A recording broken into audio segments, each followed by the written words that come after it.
This is a CBS News special report. I'm Nora O'Donnell with John Dickerson and Bianna Golodriga in New York.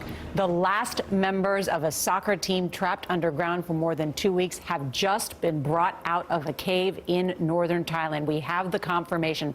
They began this third and final mission this morning to rescue those missing boys and their coach. It began hours ago, and we are told now that all of them have been rescued. They have been brought to the surface. The boys who were rescued during the past 2 days are recovering in a nearby hospital. This rescue mission has been closely followed around the world. Anna Werner is near the scene in the town of Mae Sai in Chiang Rai province. Anna, good morning.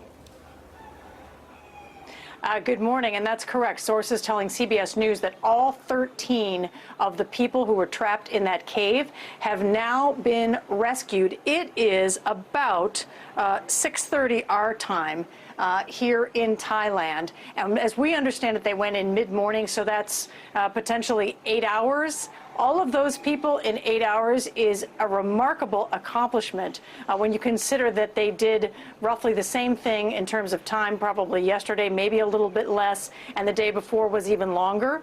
So you're talking about a determined team of rescuers, determined to get this done and to get the remaining people out before rains come that are expected later this week. That is a 3-day rescue that I think is unprecedented. All 13, so 12 boys and their coach, all out of the cave.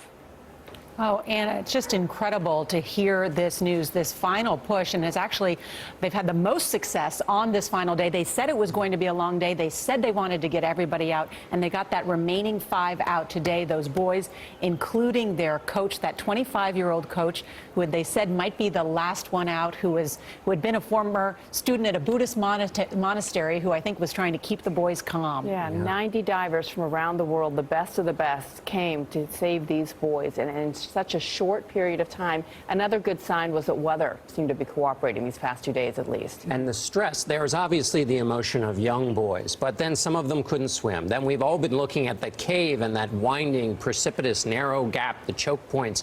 To be able to make it through all of that in a coordinated way with people speaking different languages from around the world, it's an extraordinary coordinated event. There'll be more to learn about this story, just how they got these boys out, the condition of these boys. Were they nervous in that narrow passageway? Also saw the community, that people came out, they were cooking chickens and food for all the rescuers, and that as they were pumping so much of that water out, it actually flooded many of the local rice fields. Poor farmers who said they've lost their entire crop this year.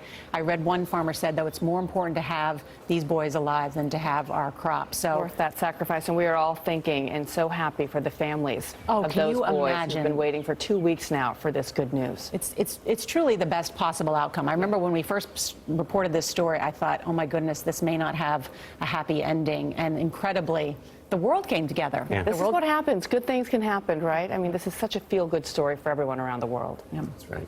All right. Well, thanks to our team who's been doing incredible reporting. We still have more to share with you on that.